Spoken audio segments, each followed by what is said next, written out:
Oy, kadumdum pa ka nang gitawag nga Kodak. Nganong wala na ang Kodak karon sa atong panahon? Unsay mga hinungdan nganong nawala ni siya? Kana ang sulod atong video karong adlaw. Ang Kodak mga kaunisyon na imbento niya sa usa ka Amerikano. Siya si George Eastman. Si George Eastman anak siya dito sa New York City katong 1854. Dugay na kayo. Kini siya bata pa lang is nagsugod na og kanang panarbaho tungod kay ang papa sayo kayo namatay.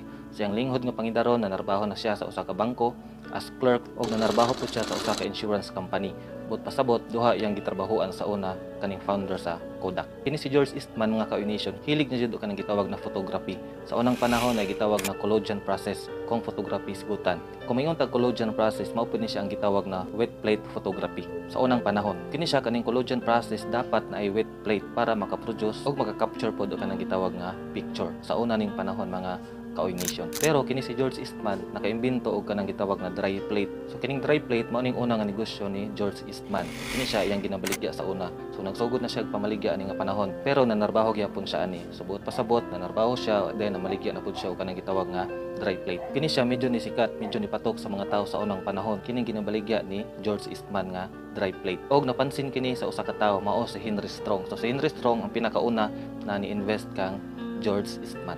O katong 1881 gibutangan dahil nila og brand ilahang negosyo. Gitawag kini Eastman Dry Plate Company. Tag-iya ni duhana si George Eastman o katong investor nga ni-invest sa iya nga si Henry Strong. Then pagka 1884 na imbento dayon kanang gitawag na roll film. I-introduce dayon kanang brand nga Kodak. So kaning Kodak dugay na kaayo. Pangutana nganong Kodak ang pangalan? Simple lang mga ka-Unition.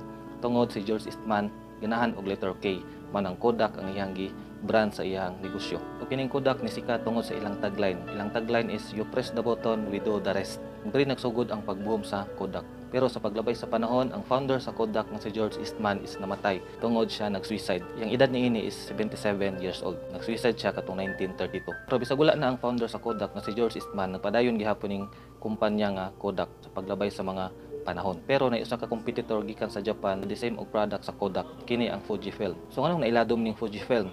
Ang Fujifilm niabot sa USA tungod sa una is nagitawag nga Los Angeles Olympics. O gi-invite ang Kodak para mag-sponsor pero wala kini siya nisugot.